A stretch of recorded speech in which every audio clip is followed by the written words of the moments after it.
어서 오세요. 갈치조림으로 드릴까요? 13년 만에 듣는 아내의 목소리에 남자의 심장은 그대로 내려앉았습니다. 남자는 고개를 숙이고 구석에 앉았어요. 모자를 벗을 수 없었습니다.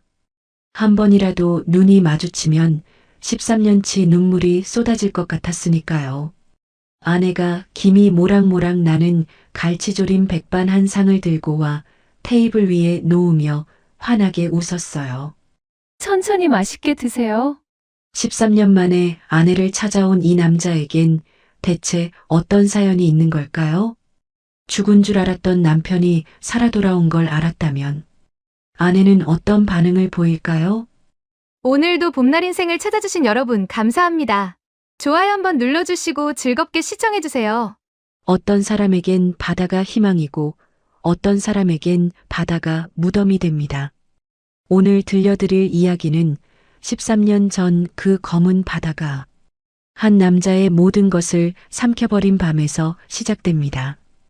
강민호 32살, 서해안 끝자락, 작은 항구 도시 서진포에서 나고 자란 평범한 가장이었습니다. 29의 같은 동네 처녀 선영과 결혼해 작은 전셋집에 보금자리를 꾸렸고 이듬해 봄엔 고운 딸 민지까지 태어나 세상 부러울 것 하나 없는 나날을 보내고 있었죠. 그런데 행복이란 건 때로 아무런 예고도 없이 발밑에서 무너져 내리는 법입니다. 민호가 형편이 어려운 친구의 사업 빚보증을 서준 건 순전히 의리 때문이었습니다. 형, 석 달이면 갚을 수 있어. 이름만 좀 빌려줘. 그 한마디를 차마 뿌리치지 못했던 거죠. 하지만 친구의 사업은 석 달은커녕 2달도 버티지 못하고 쓰러졌고 수천만 원의 빚더미가 고스란히 민호의 어깨 위로 쏟아져 내렸습니다. 독촉장이 날아들고 집 앞에 붉은 딱지가 붙고 아내가 딸을 안은 채 현관 앞에서 벌벌 떨던 그 새벽을 민호는 평생 잊을 수 없었습니다. 살 길은 단 하나뿐이었습니다. 먼 남쪽 바다 원양어선. 목숨을 담보로 거친 바다 위에서 3년을 버티면 빚을 갚고도 남을 만큼의 돈을 줄 수 있다는 이야기가 부두 주변에 떠돌고 있었습니다. 위험하다는 건 알고 있었어요. 파도에 휩쓸려 돌아오지 못한 사람들의 이야기도 귀에 못이 박히도록 들었죠. 하지만 민호에게 선택지란 건 없었습니다. 아내와 갓난아기 딸이 길거리로 내몰리는 걸 두 눈 뜨고 지켜볼 수는 없었으니까요. 출항 전날 밤 민호는 잠든 민지의 볼에 입술을 대고 한참을 그렇게 서 있었습니다. 겨우 돌이 지난 아기는 아빠가 얼마나 먼 곳으로 떠나는지도 모른 채 새근새근 숨을 쉬고 있었고 그 작은 숨소리가 민호의 가슴을 갈기갈기 찢어 놓았습니다. 다음 날 새벽 서진포 부둣가 짙은 안개가 바다 위를 덮고 있었고 짠바람이 코끝을 애는 듯 스쳐 지나갔습니다.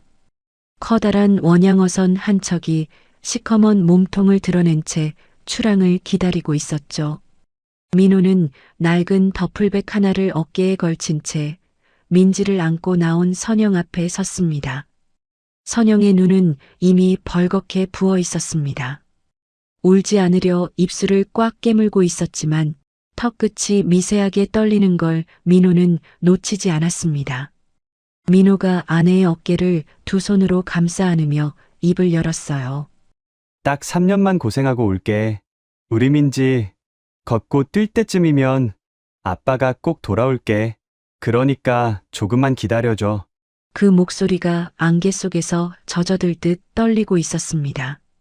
선영은 아무 말도 하지 못한 채 남편의 가슴에 이마를 묻었고 민지는 엄마 품에 안긴 채 아빠를 향해 작은 손을 내밀었습니다. 민호가 그 손을 잡았을 때 세 사람의 체온이 안개 속에서 하나로 뒤섞였어요. 그것이 이 가족이 함께한 마지막 온기였다는 것을 그 순간엔 아무도 몰랐습니다. 백고동이 길게 울렸고 민호는 몇 번이고 뒤를 돌아보며 배에 올랐습니다. 선영은 배가 수평선 너머로 사라질 때까지 아기를 안은 채 부둣가에서 한 발짝도 움직이지 못했습니다. 돌아올 거라고 믿었습니다.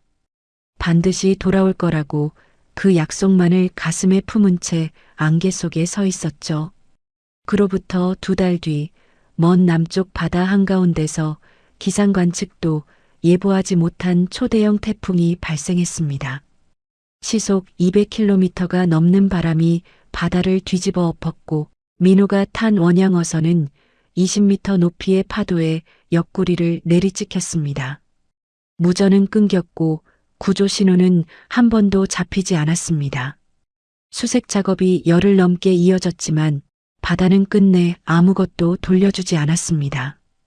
부서진 선체 조각 몇 점과 기름띠만이 태풍이 지나간 바다 위를 떠돌고 있었을 뿐 강민호라는 이름은 실종자 명단에 올랐다가 시간이 흐르면서 사망 추정으로 처리되었습니다. 소식을 전해 들은 선영은 민지를 안은 채 부엌 바닥에 주저앉았습니다. 소리를 지를 수도 울 수도 없었습니다. 숨을 쉬는 것조차 누군가 목을 조르는 것처럼 힘겨웠고 눈앞이 시커멓게 좁아지는 것만 느껴졌습니다. 딱 3년만 기다리라던 그 사람이 고작 2달 만에 바닷속으로 사라져버린 겁니다. 하지만 이 이야기의 진짜 비극은 바다가 아니었습니다. 선영의 하늘이 무너져 내리는 바로 그 순간 잔인한 악몽은 육지에서 그것도 가장 가까운 핏줄의 손으로부터 이미 시작되고 있었습니다. 강민호에게는 2살 터울의 친동생이 있었습니다. 강대식? 같은 배에서 나고 같은 밥을 먹으며 자란 핏줄이었지만 두 형제의 삶은 어느 순간부터 완전히 다른 방향으로 흘러가고 있었습니다. 민호가 성실하게 땀 흘려 가정을 일구는 동안 대식은 도박이라는 늪에 발목까지 잠겨 허우적대고 있었죠. 처음엔 친구들과 가볍게 시작한 화투판이었습니다. 그런데 한번 맛본 유행은 독이 되어 퍼졌고 어느새 대식은 서진포 뒷골목 사채업자들에게까지 손을 벌리는 지경에 이르렀어요. 빌린 돈은 눈덩이처럼 불어났고 독촉은 협박이 되었고 협박은 곧 주먹으로 바뀌었습니다. 새벽마다 골목에서 사채업자들에게 끌려다니며 얻어맞던 대식은 이대로 가면 자기 목숨이 며칠 남지 않았다는 걸 누구보다 잘 알고 있었습니다. 그런 대식에게 형의 실종 소식이 날아들었습니다. 보통 사람이라면 아니 짐승이라 해도 제 형이 바다에 빠졌다는 소식에 무릎이라도 꿇고 울어야 마땅했을 겁니다. 그런데 대식의 머릿속에 가장 먼저 떠오른 건 형의 얼굴이 아니었습니다. 숫자였습니다. 형이 출항 전에 들어놓은 사망보험금 3억 원. 그 숫자가 머릿속에서 번쩍였어요.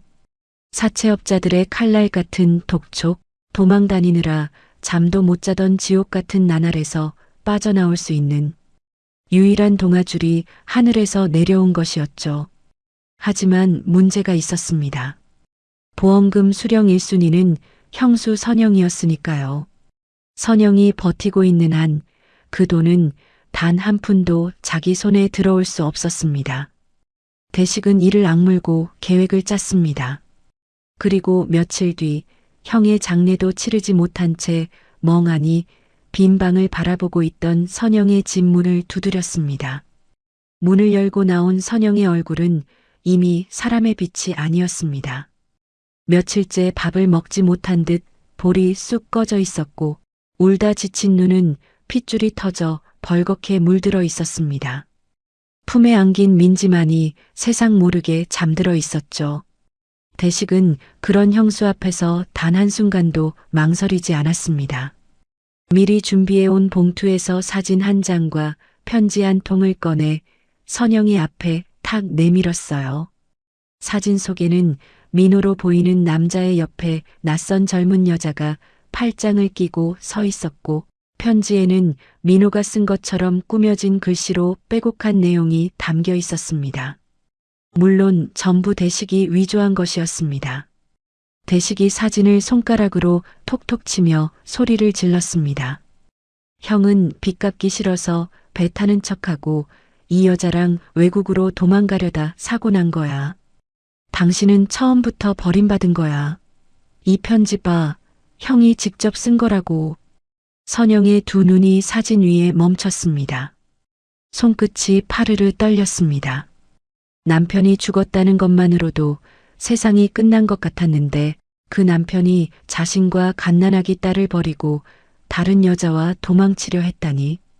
가슴 한복판을 누군가 못으로 찍어 박는 것 같은 고통이 온몸으로 퍼져나갔습니다. 선영의 입술이 파랗게 질리더니 이윽고 힘없이 중심을 잃고 그 자리에 쓰러졌어요. 품에서 미끄러진 민지가 찬 바닥에 닿으며 울음을 터뜨렸지만 선영은 의식을 잃은 채 꼼짝도 하지 못했습니다. 대식은 바닥에 쓰러진 형수를 내려다보며 눈 하나 깜짝하지 않았습니다. 오히려 이 기회를 놓칠세라 발 빠르게 움직였죠. 선영이 정신을 차렸을 때 그녀의 손에는 아무것도 남아있지 않았습니다. 대식은 보험금 청구에 필요한 서류를 교묘하게 조작하여 3억 원을 모조리 자기 통장으로 빼돌렸고 거기에 더해 선영이 살던 전셋집에서까지 형수를 내쫓아버렸습니다. 행실 잘못해서 버림받았으면서 무슨 낯짝으로 우리 강씨네 집에 앉아 있어? 나가! 남편의 죽음과 남편에게 배신당했다는 거짓에 넋이 나가 있던 선영은 항변할 기력조차 없었습니다. 갓난아기를 가슴에 품고 옷까지 몇 벌을 비닐봉지에 쑤셔 넣은 채 문 밖으로 밀려난 그녀의 뒷모습을 대식은 끝내 한 번도 돌아보지 않았습니다. 그날 밤 대식은 3억 원을 쥐고 서진포 뒷골목 도박장의 문을 열었습니다.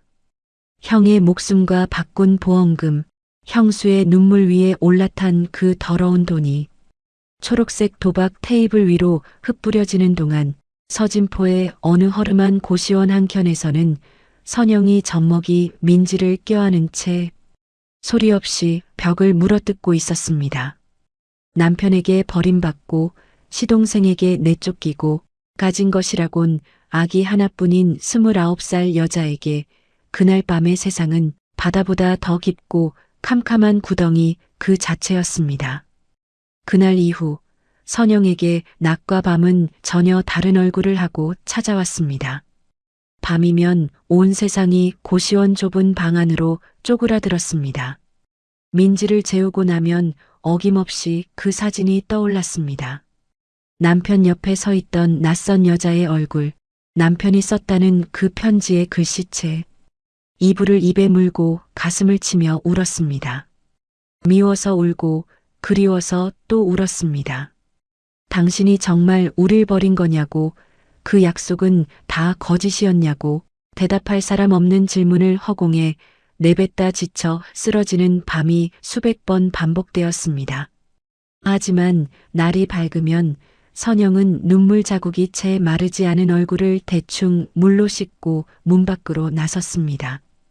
울고 있을 시간이 없었습니다. 품에 안긴 아기는 배가 고프면 울었고 기저귀가 젖으면 보챘고 열이 나면 온몸을 불덩이처럼 달구었습니다. 이 아이를 살리는 건 세상에 자기밖에 없다는 것을 선영은 뼈저리게 알고 있었습니다. 서진포 수산시장 뒷골목 식당들을 돌며 일자리를 구했습니다. 주방 보조, 설거지, 바닥 청소, 생선 손질. 남들이 고개를 돌리는 일이라면 선영은 오히려 손을 들었습니다. 새벽 4시에 일어나 시장 좌판에 얼음을 깔고 정오가 넘도록 무거운 생선 상자를 나르고 오후엔 식당 주방에 들어가 기름때 낀 그릇 수백 개를 닦았습니다. 허리가 끊어질 것 같아도 쉴 수 없었고 손가락 끝이 갈라져 피가 배어도 멈출 수 없었습니다. 쉬는 순간 생각이 밀려올 것 같았고 생각이 밀려오면 다시 주저앉을 것 같았으니까요. 그렇게 일한 품삯으로 고시원 방세를 내고 분유를 사고 기저귀를 사면 선영의 주머니엔 아무것도 남지 않았습니다. 저녁이면 식당에서 버리는 찬밥을 물에 말아 후루룩 삼키는 것이 선영의 유일한 끼니였습니다.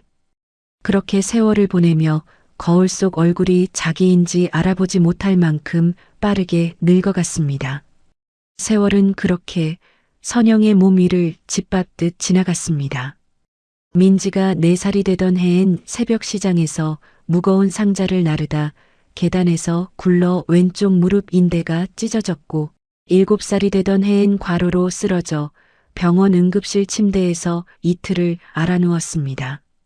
그런데도 선영은 퇴원하던 날 곧장 식당으로 돌아갔습니다. 누워있을 여유가 없었습니다. 돈을 벌어야 했으니까요. 손에 물 마를 날이 없었습니다. 매일 수백 개의 그릇을 씻고 뜨거운 솥을 맨손으로 들어 옮기고 얼음물에 생선을 헹구는 일을 13년 가까이 반복하는 동안 한때 곱고 여렸던 선영의 두 손은 굳은 살이 겹겹이 박여 나무 껍질처럼 갈라지고 거칠어졌습니다. 30이 채 되지 않아 시작된 고된 노동은 그녀의 청춘을 흔적도 없이 앗아갔고 40을 넘긴 지금 선영의 모습은 50이 넘은 사람처럼 지치고 낡아 있었습니다. 하지만 딸만큼은 달랐습니다. 민지가 중학교에 입학하던 날 아침, 선영은 전날 밤 새벽 2시까지 다림질을 해두었던 교복을 꺼내 딸의 어깨에 걸쳐 주었습니다. 구겨진 데 하나 없이 반듯하게 다려진 하얀 셔츠와 감색 치마. 자기는 몇 년째 같은 옷을 빨아 입으면서도 딸의 교복만큼은 새 것처럼 깨끗하게 입혀보내야 직성이 풀렸습니다. 민지가 현관문을 나서며 돌아보았을 때 선영은 환하게 웃어 보였습니다.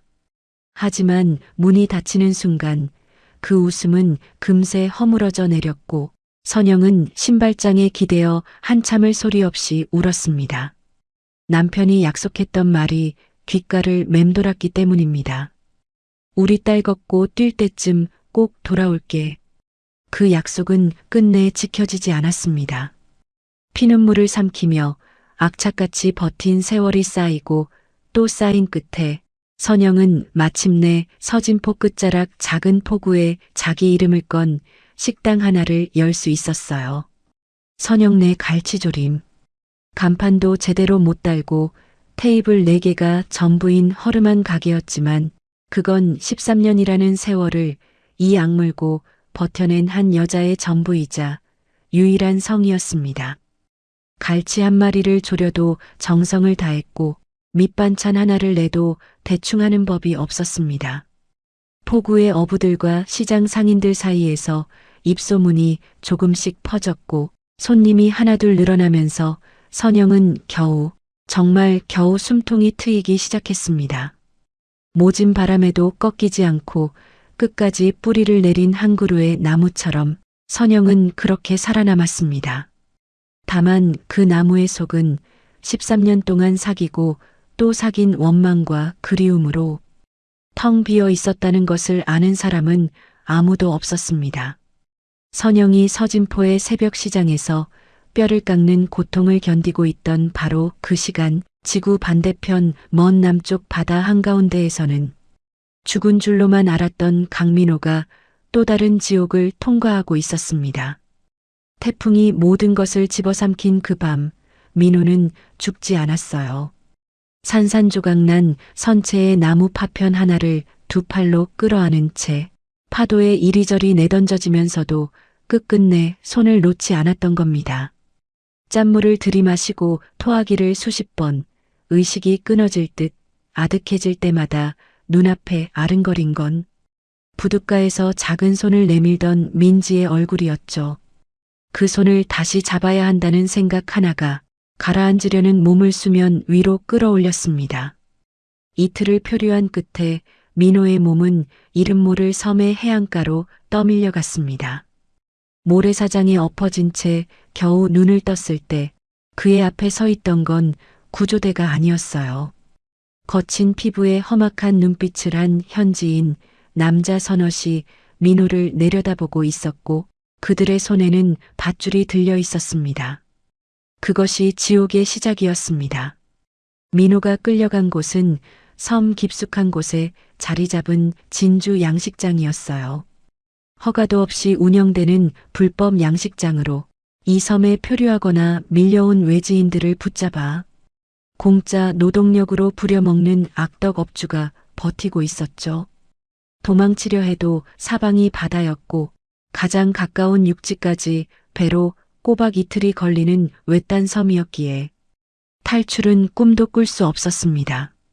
새벽 4시면 차가운 바닷물에 들어가 조개를 캐야 했고 해가 지도록 진주 양식 그물을 손질하고 나르는 일이 이어졌어요.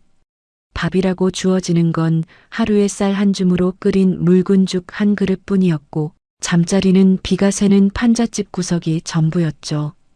조금이라도 느리게 움직이면 업주의 몽둥이가 등짝 위로 내리꽂혔습니다. 사람이 아니었어요.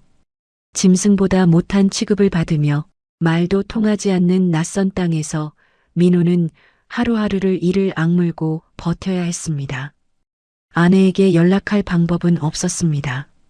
전화도 우편도 이 섬에서 바깥 세상으로 닿을 수 있는 길은 단 하나도 존재하지 않았어요. 선영이 지금 어떻게 살고 있는지, 민지가 잘 자라고 있는지 아무것도 알 수 없었습니다. 밤마다 파도 소리가 판잣집 벽을 때리면 민호는 흙바닥에 누운 채 아내의 이름을 소리 없이 되뇌었습니다. 선영아, 나 살아있어. 민지 잘 키우고 있지. 조금만 기다려. 꼭 돌아갈게. 아무도 듣지 못하는 그 약속이 민호를 살게 하는 유일한 숨이었죠. 그렇게 힘든 나날을 견디는 동안에도 민호는 결코 무너지지 않았습니다. 오히려 양식장에서 일하면서 진주 양식의 기술을 눈과 손에 새기듯 익혀나갔어요. 조개의 종류를 구별하는 법, 핵을 삽입하는 시기와 각도, 수온과 조류에 따라 양식 방법을 달리하는 요령까지 업주가 시킨 것 이상으로 관찰하고 배우며 언젠가 이 기술이 자신을 이곳에서 꺼내줄 열쇠가 될 거라 믿었던 겁니다. 기회는 7년째 되던 해에 찾아왔습니다. 양식장 업주가 도박빚에 쫓겨 섬을 떠나면서 양식장이 방치된 거였어요. 다른 노동자들은 기회를 틈 타 뿔뿔이 흩어져 섬을 떠나갔지만 민호는 떠나지 않았습니다. 아니, 떠날 수 없었다는 편이 맞을 겁니다. 대신 민호는 버려진 양식장을 자기 손으로 되살리기 시작했어요. 7년간 뼈에 새긴 기술이 빛을 발한 건 그때부터였습니다. 혼자 힘으로 양식장을 일으켜 세운 민호는 품질 좋은 진주를 키워내기 시작했고 그 소문이 섬 주변 상인들 사이로 퍼져나가면서 거래처가 하나둘 붙었습니다. 처음엔 작은 돈이었지만 민호의 진주는 해를 거듭할수록 명성을 얻어갔고 나중에는 외국 보석 바이어들까지 직접 섬을 찾아올 만큼 사업이 커졌어요. 6년이란 세월이 더 흐르는 동안 민호의 손에는 100억 원이라는 상상조차 못했던 부가 쥐어져 있었습니다. 맨몸으로 표류의 노예처럼 끌려온 섬에서 13년이라는 시간을 통째로 갈아 넣어 일궈낸 기적이었죠. 하지만 민호에게 그 돈은 숫자에 불과했습니다. 100억이 아니라 1000억이 있어도 아내와 딸 없이는 아무 의미가 없었으니까요. 여권과 신분을 되찾은 민호는 단 하루도 지체하지 않았어요. 양식장 관리를 현지 직원에게 맡기고 가장 빠른 비행기 표를 끊었습니다. 13년 만에 고국행, 비행기 창밖으로 먼 남쪽 바다의 푸른 수평선이 점점 멀어지고 있었습니다. 민호는 창에 이마를 기댄 채 조용히 눈을 감았어요. 주름 깊이 팬 얼굴 위로 눈물 한 줄기가 흘러내렸습니다. 선영아, 내가 간다. 그 한마디를 13년 동안 수만 번 되뇌었을 그 남자가 드디어 하늘 위에서 고향을 향해 날아가고 있었습니다. 13년 만에 밟은 고국의 땅은 민호가 기억하던 그곳이 아니었습니다. 공항을 빠져나온 민호는 가장 먼저 서진포로 향했어요. 자신이 나고 자란 동네, 아내와 딸을 남겨두고 떠났던 바로 그 항구 도시. 하지만 택시 창밖으로 스쳐 지나가는 거리는 낯설기만 했습니다. 13년이라는 세월이 건물도 간판도 골목의 생김새까지 몽땅 바꿔놓은 거였죠. 변하지 않은 건 바다 냄새뿐이었습니다. 짭조름하고 비릿한 그 냄새를 들이마시는 순간 민호의 코끝이 시큰하게 저려왔어요. 가장 먼저 옛 전셋집을 찾아갔지만 이미 다른 사람이 살고 있었습니다. 동네 사람들에게 물어봐도 선영과 민지의 행방을 아는 이는 없었어요. 오래전에 이사 갔다는 말만 어렴풋이 돌아올 뿐이었죠. 민호는 발품을 팔며 이틀 동안 서진포 곳곳을 뒤졌고 관공서를 찾아다니며 수소문을 이어갔습니다. 그리고 사흘째 되던 날 민호는 자신이 상상조차 못했던 진실과 마주하게 되었어요.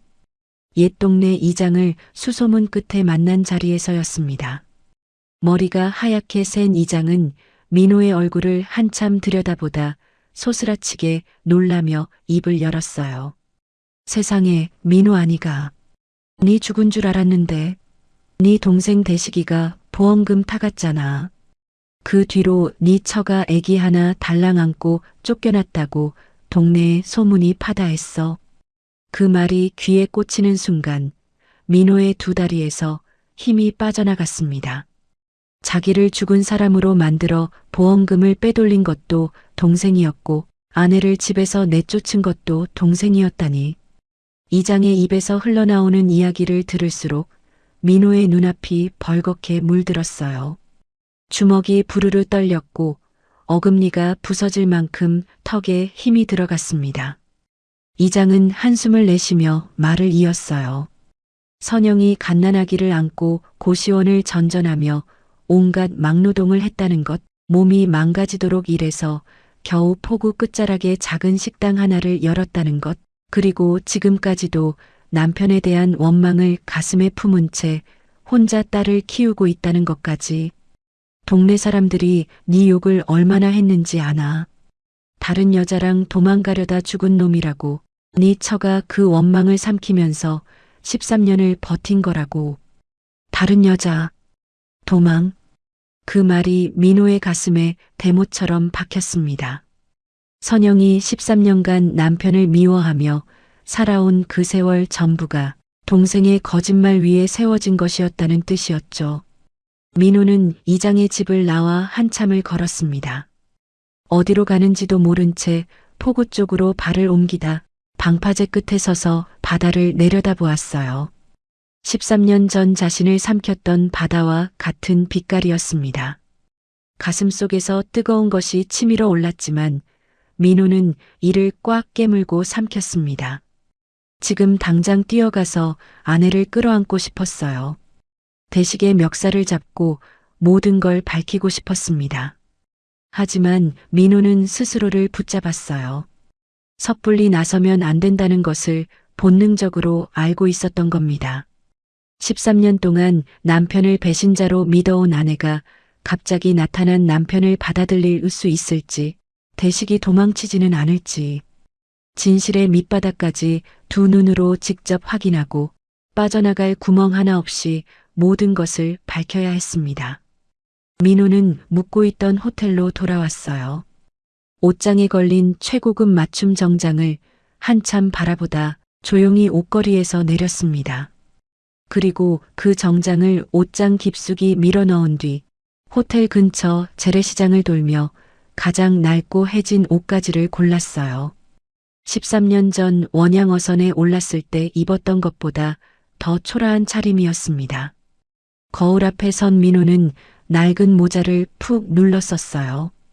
거울 속에 비친 건 100억 자산가가 아니라 세상 어디에도 갈 곳 없는 떠돌이 한 사람이었습니다.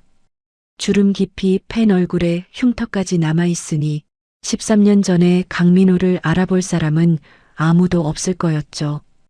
해가 뉘엿뉘엿 기울던 늦은 오후, 민호는 포구 끝자락의 좁은 골목을 따라 천천히 걸었습니다. 바닷바람에 실려오는 생선 굽는 냄새, 갈매기 울음소리, 파도가 방파제를 때리는 둔탁한 소리. 그 모든 것이 코끝과 귓가를 적시는 사이 골목 끝에 허름한 간판 하나가 보였어요. 선영네 갈치조림. 페인트가 벗겨지고 글씨가 반쯤 바랜 그 간판을 올려다보는 순간 민호의 걸음이 멈췄습니다. 심장이 갈비뼈를 두드리듯 거칠게 뛰기 시작했어요. 13년 동안 수만 번 불렀던 그 이름이 낡은 간판 위에 적혀 있었습니다. 민호는 떨리는 손으로 식당 문을 조심스럽게 열었습니다. 삐걱 하는 소리와 함께 유리문이 열리자 식당 안의 시선이 일제히 입구로 쏠렸습니다. 늦은 오후 서너 테이블에 손님이 앉아있던 작은 식당에 들어선 건 행색이 남루하기 짝이 없는 남자 한 사람이었어요. 낡은 점퍼에 무릎이 해진 바지, 달티 다른 모자를 푹 눌러 쓴 그 모습은 영락없이 길에서 잠을 자는 사람처럼 보였죠. 남자는 아무 말 없이 식당 가장 안쪽 구석 자리에 몸을 웅크리듯 앉았어요. 고개를 숙인 채 두 손을 테이블 위에 가지런히 올려놓았는데 그 손등 위로 오래된 흉터와 갈라진 피부 자국이 얼기설기 엉켜 있었습니다. 그때 주방 안쪽에서 기름 냄새를 묻힌 앞치마를 두른 선영이 나왔어요. 어머, 손님 한 분 더 오셨나 보네. 선영은 물컵을 들고 구석 자리로 다가가다 멈칫했습니다. 남자의 행색이 눈에 들어온 거였죠. 다른 손님들처럼 인상을 쓸만도 했지만 선영의 시선은 남자의 잔뜩 굽은 어깨 위에 머물렀어요. 앞으로 웅크린 그 등이 세상의 무게를 혼자 짊어진 사람의 것이라는 걸 선영은 알아보았습니다. 자기도 그렇게 등을 구부리고 13년을 살아왔으니까요. 선영의 눈이 남자의 손등 위로 내려갔습니다. 상처투성이에 굳은 살이 박힌 그 손, 바닷일을 하는 사람의 손이었어요.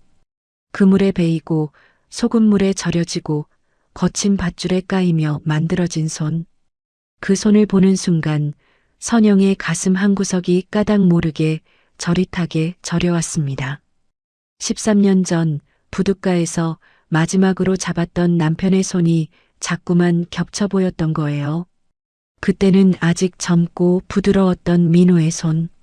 그 사람도 바다 위에서 이런 상처를 입었었는데 파도에 치이고 소금물에 쓸리며 이렇게 거칠어졌었는데 밉다고 원망한다고 평생 용서하지 않겠다고 이를 악물면서도 문득문득 그리움이 칼날처럼 스치는 순간이 있었습니다. 한밤중에 파도 소리가 들려올 때 딸이 아빠가 뭐하는 사람이었어? 하고 물어올 때 그리고 지금처럼 바다 사람의 등을 볼 때 선영은 물컵을 테이블에 내려놓고 주방으로 돌아갔어요. 그리고 냉장고에서 가장 크고 살이 오른 갈치를 꺼내 들었습니다. 물을 도톰하게 썰고 양념을 정성스럽게 끼얹어 뚝배기에 올린 뒤 불 앞에서 한참을 지켰습니다.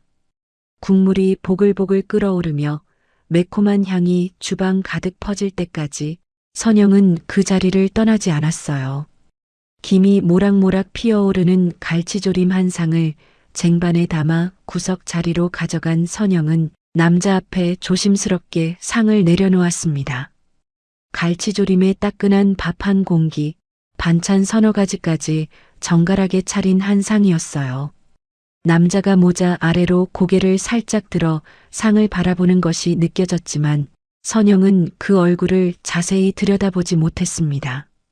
대신 떨리는 목소리로 한마디를 건넸어요. 바다일 하시나 봐요. 저희 남편도 바다에서 일해서 손이 그렇게 거칠었었는데 맛있게 드세요. 그 말은 미움 속에서도 끝끝내 지워지지 않았던 한 여자의 그리움이었습니다. 원망한다고 입버릇처럼 되뇌면서도 정잣길에서 초라한 행색의 남자를 보면 혹시 우리 남편도 저렇게 다니고 있는 건 아닐까 하고 가슴이 무너지는 차마 떨쳐낼 수 없는 미련이었던 거죠. 모자를 푹 눌러 쓴 남자는 숟가락을 들지 못했습니다. 선영이 돌아서는 것을 확인하고 나서야 남자의 어깨가 미세하게 흔들리기 시작했어요. 모자 아래로 굵은 눈물 한 방울이 뚝 떨어져 하얀 밥 위에 번졌고 이어서 두 방울, 세 방울이 갈치조림 국물 위로 소리 없이 퍼져나갔습니다. 13년을 기다렸던 아내의 목소리. 13년 동안 흙바닥에 누워 되뇌던 그 이름의 주인이 불과 2걸음 앞에서 자기를 위해 밥을 차려주고 있었던 겁니다. 미워하면서도 걱정하고 원망하면서도 그리워하는 그 마음을 어떻게 감당해야 할지 민호는 알 수 없었어요.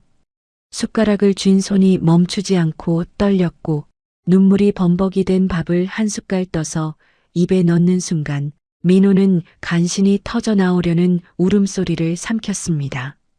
갈치조림의 맛은 13년 전 아내가 좁은 부엌에서 끓여주던 그 맛과 똑같았어요. 아무것도 변하지 않았습니다. 세월이 선영의 얼굴에서 청춘을 앗아가고 두 손을 나무껍질처럼 거칠게 만들어 놓았지만 밥 한 그릇에 담기는 그 사람의 마음만큼은 13년 전이나 지금이나 한 톨도 달라지지 않았던 거였죠. 민호는 모자를 더 깊이 눌러 쓴 채 눈물을 훔치고 또 훔치며 그 한 상을 끝까지 비웠습니다. 민호가 눈물을 삼키며 마지막 숟가락을 내려놓았을 때 식당 안에는 조용한 저녁 공기가 흐르고 있었습니다. 퇴근길 손님 2명이 남아 갈치조림을 먹고 있었고 선영은 주방에서 설거지를 하며 콧노래까지는 아니어도 한결 편안한 얼굴을 하고 있었죠. 구석자리에 낯선 남자가 밥을 깨끗이 비워준 것이 까닭 모르게 마음을 놓이게 했던 거예요.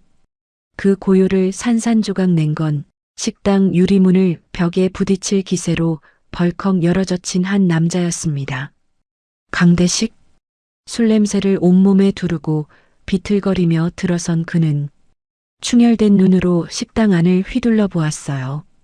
13년 전 형의 보험금 3억을 쥐고 도박장으로 향했던 그 남자는 그 돈을 탕진한 것도 모자라 또다시 빚더미에 올라앉아 형수에게까지 손을 벌리러 온 것이었죠.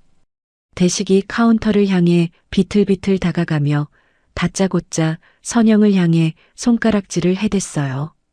야, 형수, 돈 내놔. 지금 나 급한 거 알잖아. 얼마 안 돼, 500이면 돼. 안 그러면 이 가게 내가 엎어버릴 줄 알아?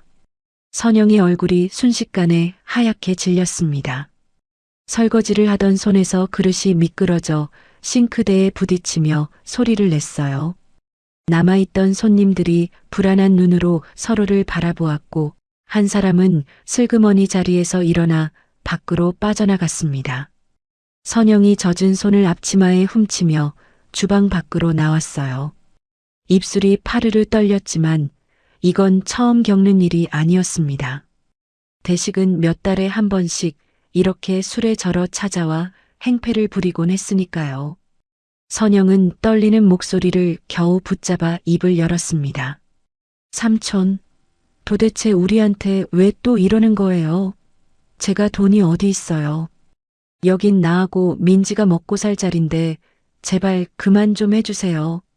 눈물이 그렁그렁 맺힌 채 애원하는 형수의 모습에 보통 사람이라면 양심이라도 찔렸을 겁니다. 하지만 대식은 콧방귀를 뀌더니 옆에 있던 의자를 발로 걷어찼어요.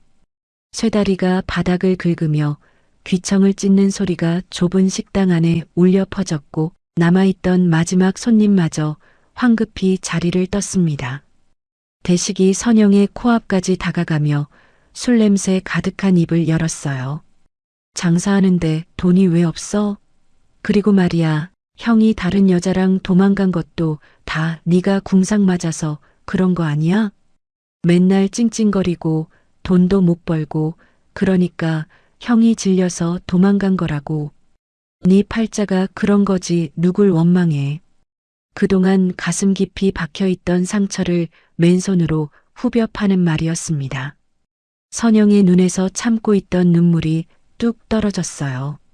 입술을 깨물어 봐도 주먹을 쥐어 봐도 그 말 앞에선 어떤 반박도 목구멍에서 올라오지 않았습니다. 남편이 자신을 버렸다는 그 거짓을 진실로 믿고 살아온 세월이 대식의 한마디에 다시 피를 흘리며 벌어지는 것 같았죠. 대식은 거기서 멈추지 않았습니다. 비틀거리며 고개를 돌리다 식당 구석에 웅크리고 앉은 거지 행색의 남자를 발견한 거예요. 모자를 푹 눌러 쓰고 고개를 숙인 채 미동도 없이 앉아있는 그 남자를 대식은 턱으로 가리키며 비웃듯 소리쳤습니다. 아, 봐라. 저런 돈 안 되는 거지한테는 밥상 차려주면서 가족인 나한테는 돈 한 푼 못 준다?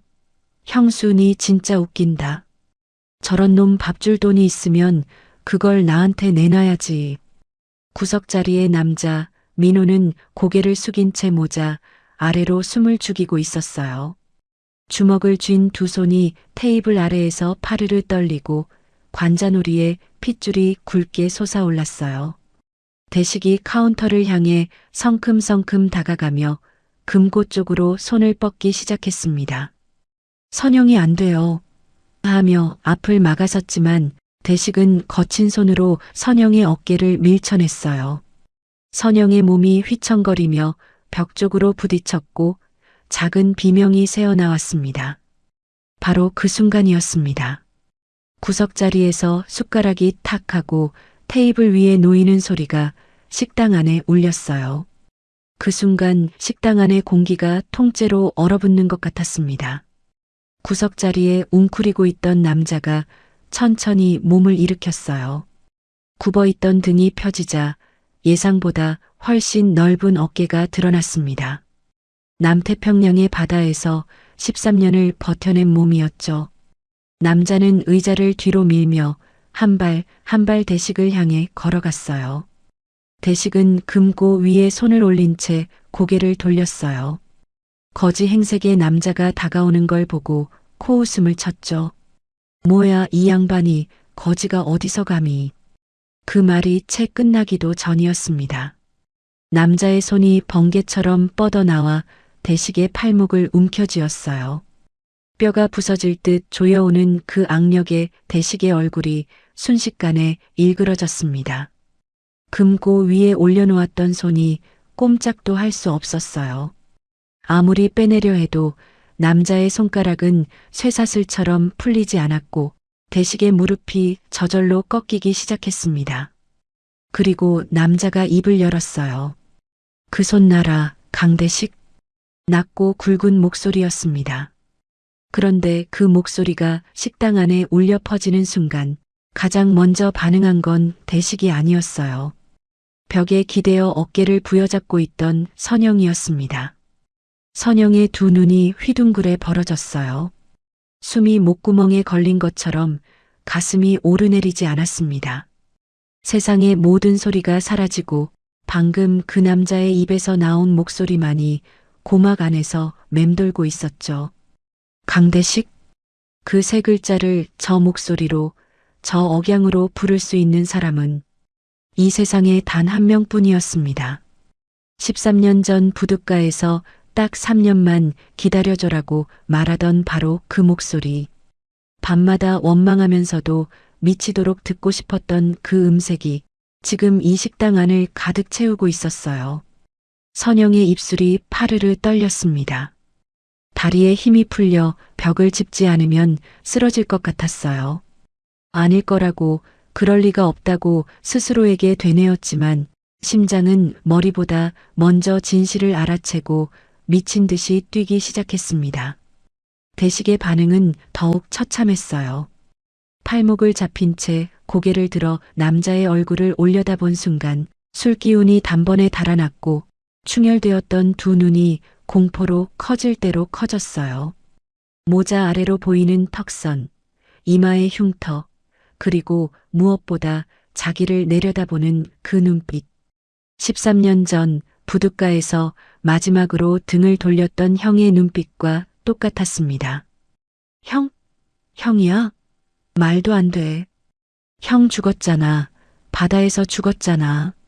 대식의 목소리가 갈라지며 비명에 가까운 소리가 터져나왔어요. 잡혀있지 않은 손으로 남자의 가슴을 밀어보려 했지만 몸이 말을 듣지 않았습니다.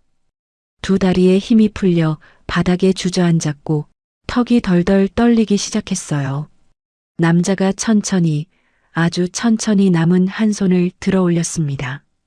눈 아래까지 푹 눌러쓰고 있던 낡은 모자를 잡더니 벗어던졌어요.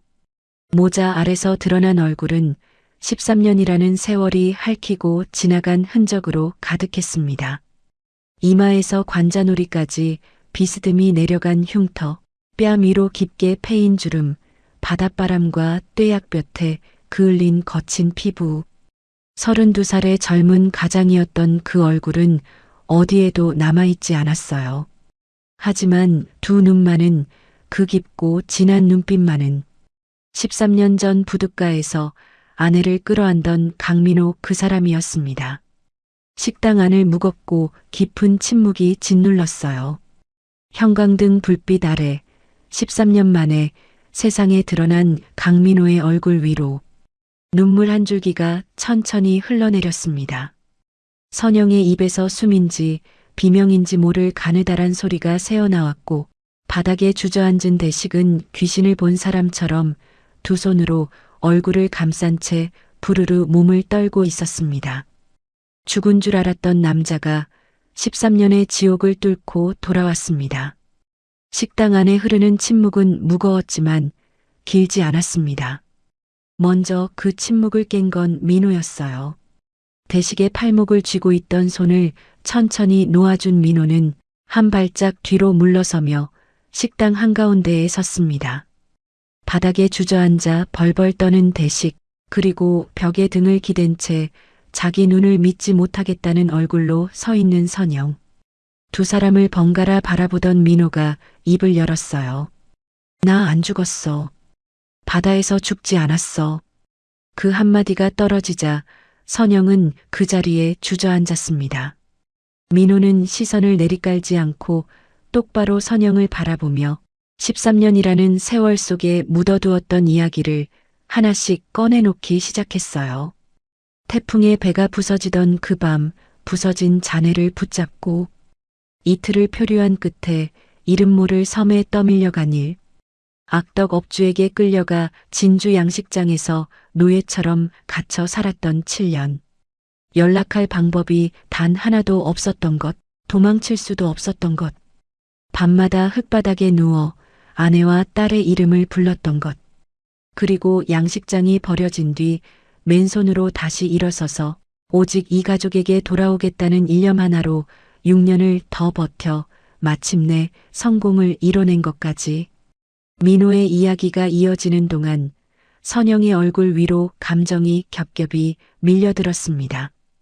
경악, 혼란, 그리고 서서히 번져오는 어떤 깨달음.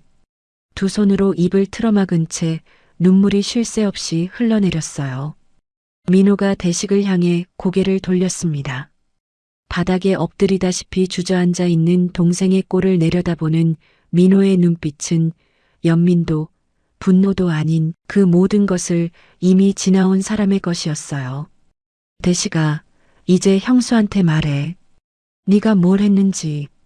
대식은 고개를 들지 못했습니다. 온몸이 사시나무처럼 떨리고 있었고 바닥을 짚은 두 손가락이 허옇게 질려 있었어요. 민호의 목소리가 한 톤 더 가라앉았습니다. 내가 다른 여자랑 도망치려 했다고? 형수 몰래 보험금을 빼돌리고 우리 민지까지 길바닥에 내쫓은 게 네 짓이라는 거 내가 다 알고 있어. 그 순간 선영의 입에서 터져나온 건 비명도 울음도 아닌 숨이 끊어지는 듯한 신음이었습니다. 그게 무슨 소리야? 다른 여자랑 도망간 거 아니었어?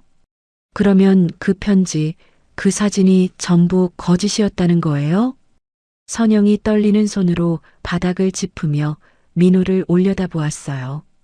13년 동안 가슴에 못을 박고 살아온 그 원망, 밤마다 이불을 물어뜯으며 삼켰던 그 배신감, 사진 속 모습을 밤마다 생각하며 부들부들 떨었던 그 모든 세월이 시동생의 거짓말 위에 세워져 있었다는 것을 깨닫는 순간이었죠. 선영은 두 손으로 얼굴을 감싸 쥐고 주저앉은 채 오열했습니다. 소리가 목구멍을 찢듯 터져나왔어요. 13년간 삼키고 또 삼켜왔던 것들이 한꺼번에 쏟아져 나오는 울음이었습니다. 미워해서 미안한 건지 속아서 억울한 건지, 살아 돌아와서 다행인 건지, 그 모든 감정이 뒤엉켜 선영의 온몸을 뒤흔들었어요. 대식이 바닥에 이마를 박으며 울부짖기 시작했습니다. 형, 잘못했어. 제발 살려줘, 형. 그때 내가 미쳐 있었어. 도박빚에 벼랑 끝에 몰려 있어서 형 보험금 아니면 나 죽는 줄 알았다고. 형, 제발. 코와 눈물이 범벅이 된 얼굴로 형의 바짓가랑이를 붙잡으며 용서를 빌었지만 민호는 한 발짝도 움직이지 않았습니다. 민호가 바닥에 엎드린 동생을 내려다보며 입을 열었습니다. 감정을 지워낸 듯 고요하지만 한 글자 한 글자에 13년의 세월이 실린 목소리였어요. 네가 훔친 건 그깟 돈 몇 억이 아니야. 내 아내의 청춘이고 내 딸의 아빠이고 이 가족의 13년이야. 그 눈물값 오늘부터 감옥에서 갚아라. 그 말이 끝나기가 무섭게 식당 밖에서 사이렌 소리가 들려왔어요. 파란 불빛이 유리창 너머로 번쩍이며 식당 안을 후쳤고 문이 열리자 경찰 서너시 안으로 들어섰습니다. 민호가 식당에 오기 전 이미 대식의 보험금 사기와 문서 위조에 대한 증거를 확보하여 수사기관에 고발장을 접수해 둔 것이었어요. 오늘 이 자리는 우연이 아니었습니다. 진실을 밝히기 위해 민호가 치밀하게 준비한 마지막 무대였던 거죠. 경찰이 대식의 양팔을 잡아 일으켰습니다. 수갑이 채워지는 찰칵 소리가 조용해진 식당 안에 메마르게 울렸어요. 대식은 형을 향해 끝까지 살려달라고 소리쳤지만 민호는 고개를 돌리지 않았습니다. 대식이 경찰차에 실려 어둠 속으로 사라지는 동안 민호는 식당 한가운데 서서 두 주먹을 꽉 쥔 채 눈을 감고 있었어요. 13년 동안 삼키고 또 삼켜왔던 분노와 슬픔을 마침내 내려놓는 떨림이 어깨 위로 느껴졌습니다. 사이렌 소리가 멀어지고 나서야 식당에는 다시 침묵이 내려앉았어요. 바닥에 주저앉아 오열하고 있는 선영과 그 앞에 서 있는 민호. 두 사람 사이에는 13년이라는 시간이 깊고 넓은 강처럼 흐르고 있었습니다. 한참이 지나고 나서도 두 사람은 한동안 움직이지 못했습니다. 선영은 바닥에 주저앉은 채 두 손으로 얼굴을 감싸쥐고 있었고 민호는 식당 한가운데 서서 그런 아내를 내려다보고 있었어요. 불과 두 걸음. 손을 뻗으면 닿을 거리였지만 13년이라는 시간이 그 두 걸음을 천리만큼 멀게 만들어 놓고 있었죠. 먼저 움직인 건 민호였습니다. 한 발짝, 그리고 또 한 발짝. 천천히 선영 앞으로 다가간 민호는 아내 앞에서 무릎을 꿇었어요. 그리고 선영이 얼굴을 가리고 있던 두 손을 조심스럽게 끌어내렸습니다. 그 손이 눈에 들어오는 순간 민호의 얼굴이 일그러졌어요. 굳은 살이 겹겹이 박이고 갈라지고 나무 껍질처럼 거칠어진 아내의 손. 13년 전 부둣가에서 마지막으로 잡았을 때는 작고 부드럽기만 했던 그 손이 자신이 없는 세월을 온몸으로 버텨내느라 이렇게 변해버린 것이었죠. 민호는 그 거친 두 손을 잡고 그 자리에서 오열했습니다. 내가 늦어서 미안해. 당신을 이 지옥에 혼자 두고 우리 민지한테 아빠 한 번 못 해주고 내가 정말 미안해. 100억 자산가라는 이름이 무색하게 아내 앞에 무릎을 꿇고 어린아이처럼 울고 있는 남자. 그 모습을 바라보던 선영의 입술이 한참을 떨리다 이윽고 터질 듯 참아왔던 울음이 목구멍을 뚫고 쏟아져 나왔어요. 당신, 진짜 당신이잖아. 왜 이제야 온 거야? 선영은 민호의 낡은 옷깃을 두 손으로 부여잡았습니다. 밀어내야 할지 끌어안아야 할지 몰라 떨리는 두 손이 옷깃 위에서 갈피를 잡지 못했어요. 13년을 미워했고 13년을 원망했고 13년을 저주했던 사람이 눈앞에 살아 돌아와 무릎을 꿇고 있었습니다. 그 세월의 무게가 한꺼번에 가슴 위로 무너져 내리는 것 같았죠.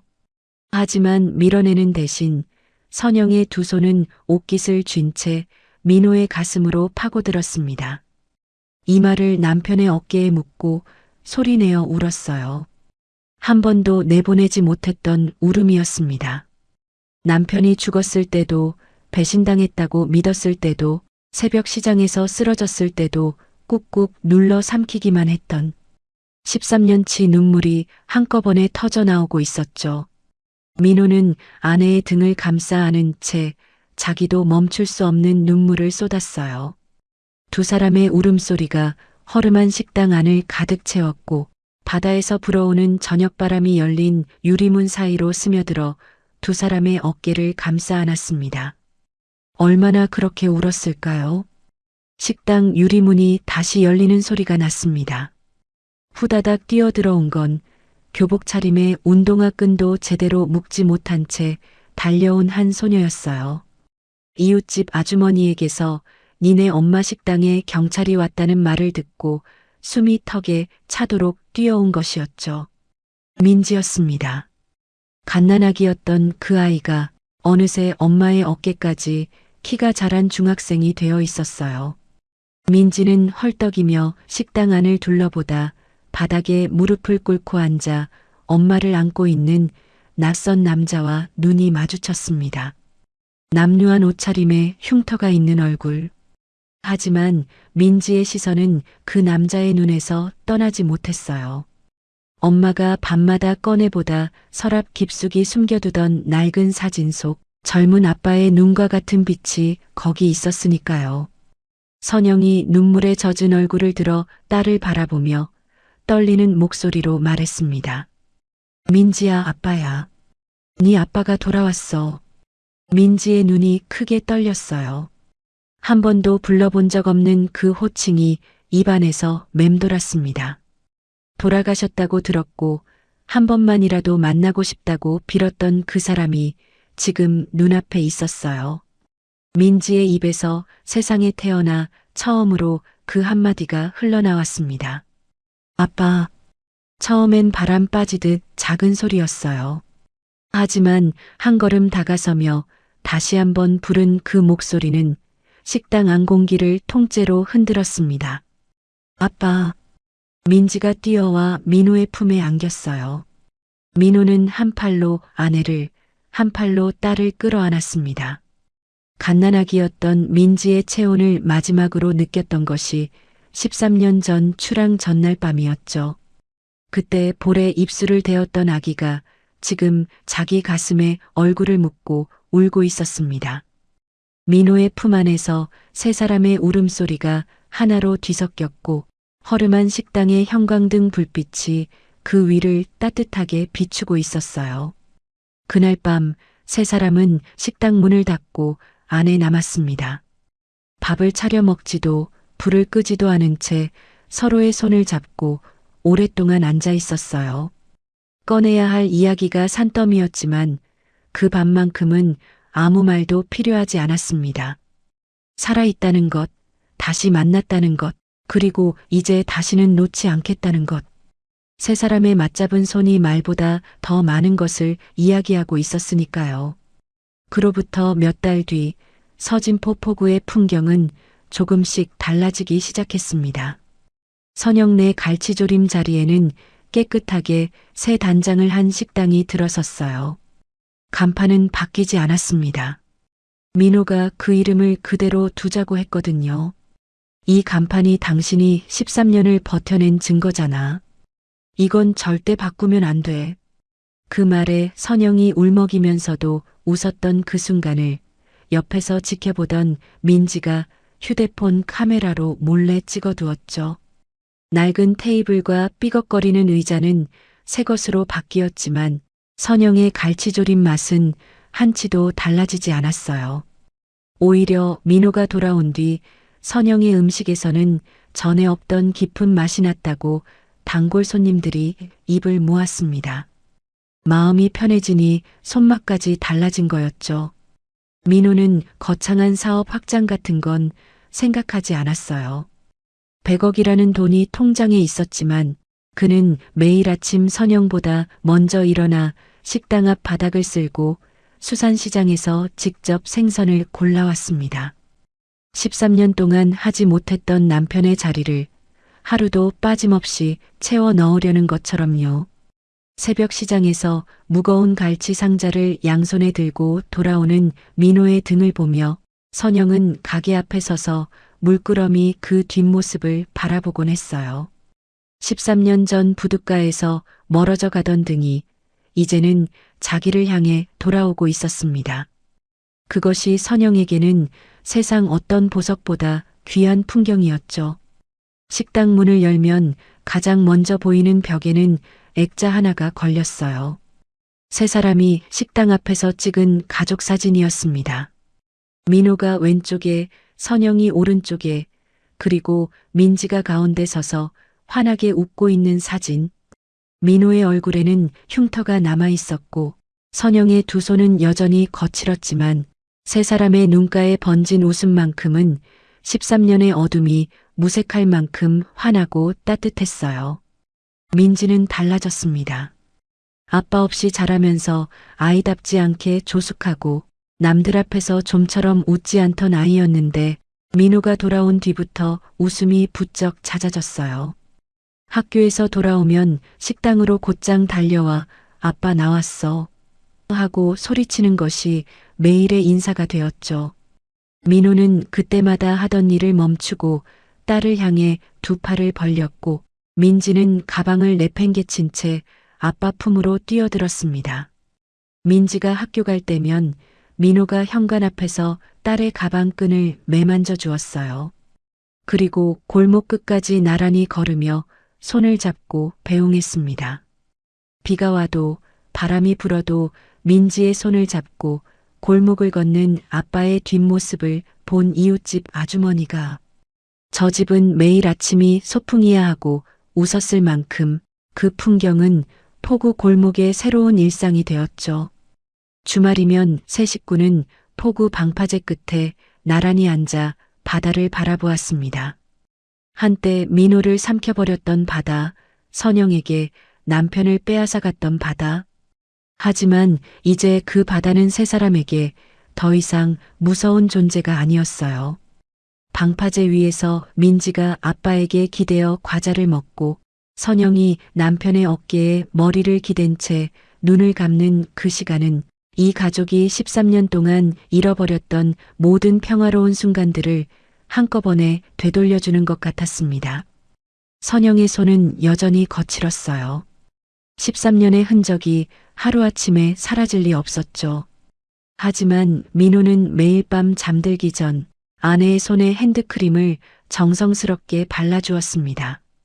한 손가락 한 손가락 굳은 살 위를 천천히 문지르는 그 손길에 선영은 처음엔 손을 빼려 했어요. 이렇게 거친 손이 부끄럽다고, 볼품없다고. 그때 민호가 아내의 손을 두 손으로 감싸주며 말했어요. 이 손이 우리 민지를 키운 손이잖아. 세상에서 제일 예쁜 손이야. 그 한마디에 선영은 또 울었습니다. 하지만 그건 13년 동안 흘렸던 눈물과는 전혀 다른 것이었어요. 따뜻하고 맑고 가슴 한복판이 환해지는 눈물이었죠. 대식은 보험금 사기와 문서 위조, 그리고 강요죄까지 겹쳐 긴 형기를 선고받았습니다. 법정에서 대식은 끝까지 울며 용서를 빌었지만 민호는 한 번도 면회를 가지 않았어요. 대신 수감 중인 동생 앞으로 편지 한 통을 보냈습니다. 벌을 다 받고 나와서 그때 사람이 되어 있으면 그때 이야기하자. 그것이 민호가 동생에게 남긴 마지막 온정이었습니다. 계절이 한 바퀴 돌아 봄이 왔어요. 서진포 포구에는 벚꽃이 흩날리고 있었습니다. 식당 앞 좁은 골목길 위로 분홍빛 꽃잎이 바람에 실려 내려앉았고 바다 위에는 아침 햇살이 금빛으로 부서지고 있었죠. 민호가 식당 문을 활짝 열어젖히자 짭조름한 바다바람과 함께 꽃향기가 안으로 밀려들었어요. 선영이 주방에서 갈치를 손질하며 콧노래를 부르고 있었고 민지는 카운터 옆 작은 책상에서 숙제를 하다 말고 아빠를 올려다보며 웃었습니다. 민호는 앞치마를 두르며 아내 옆에 섰어요. 나란히 서서 칼을 잡고 생선을 다듬는 두 사람의 팔이 가끔 부딪혔고 그때마다 선영이 좀 비켜봐요. 좁다니까 하고 투덜거렸지만 민호를 밀어내는 대신 어깨를 살짝 기대는 것을 민지는 놓치지 않았죠. 점심 장사가 끝나면 세 식구는 식당 앞 나무 벤치에 나란히 앉았어요. 민호가 가운데, 왼쪽에 선영, 오른쪽에 민지. 민지가 아빠 팔에 매달려 학교에서 있었던 이야기를 쏟아내면 민호는 하나도 빠뜨리지 않겠다는 듯 고개를 끄덕이며 들었고 선영은 남편의 어깨 너머로 딸의 얼굴을 보며 입가에 미소를 머금었습니다. 별것 아닌 오후였어요. 하지만 이 가족에게는 13년을 기다려온 기적 같은 오후였습니다. 어떤 사람에겐 바다가 희망이고 어떤 사람에겐 바다가 무덤이 된다고 이야기 처음에 말씀드렸었죠. 강민호에게 바다는 무덤이 될 뻔했지만 끝내 무덤이 되지 못했습니다. 13년이라는 시간이 이 가족에게서 청춘을, 웃음을 함께할 수 있었던 수천 개의 아침과 저녁을 앗아갔지만 그래도 되찾은 것이 있었어요. 거칠어진 두 손을 맞잡고 나란히 앉을 수 있는 오늘, 딸이 아빠하고 부를 수 있는 내일, 그리고 식당 앞 벚꽃 아래에서 함께 봄바람을 맞을 수 있는 이 순간. 서진포 포구의 작은 식당, 선영인의 갈치조림 앞에는 오늘도 봄바람이 불고 있었습니다. 그리고 그 바람 속에서 마침내 찾아온 이 가족의 봄날은 어제보다 조금 더 따뜻하게, 조금 더 환하게 피어나고 있었습니다. 끝까지 시청해주셔서 감사합니다. 오늘의 이야기가 마음에 남으셨다면 구독과 좋아요 부탁드려요. 그리고 13년 만에 다시 만난 민호와 선영이 두 사람에게 응원의 말씀을 댓글로 남겨주세요. 여기는 봄날 인생입니다.